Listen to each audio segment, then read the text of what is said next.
Hello everyone and welcome back for the 10th episode of the Diary of an Endodontist. I can't believe we are on the 10th episode already. Where has the time gone? Thank you very much for staying with us, for being so active and exchanging your experiences. It's been wonderful to see lots of discussions. Today we'll be talking about trauma, so stay with me.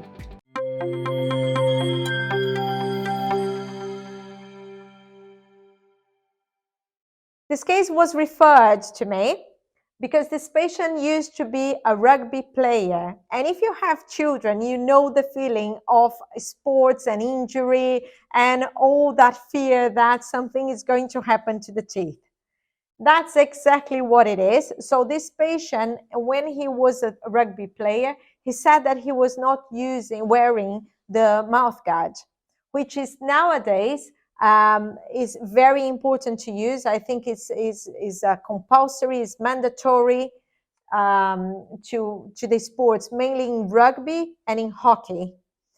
However, there are some sports that are still sports with contacts, like football, that I think it should be mandatory as well. Is a safety equipment should be part of that.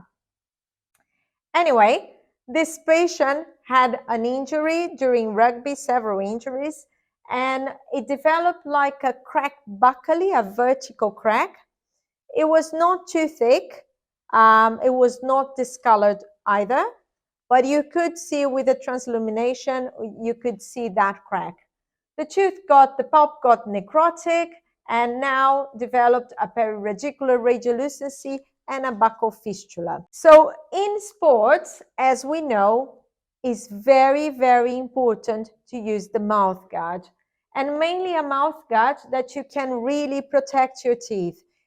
It will not be impossible to have a trauma, but at least it's going to protect a little bit better from a mild, I would say moderate trauma. Severe trauma? No, I don't think so, but at least I think it will avoid lots of problems that we used to see in the past.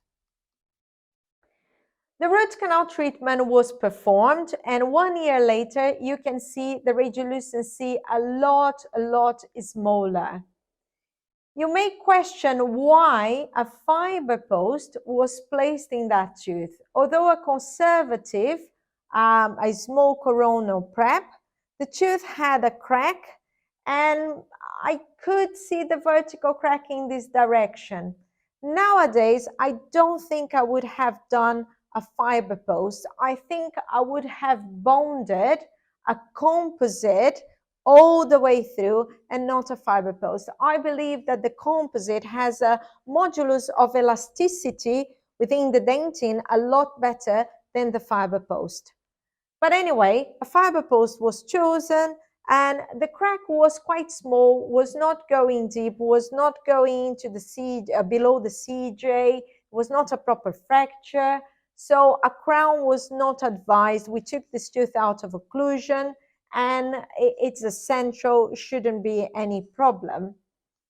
2 years review, and the bone is still the same line cervically, and you can see a lot more healing. Of course, there is no fistula, no swelling, no pain. It's completely asymptomatic. Coronally is very stable, and that's a 3-year review.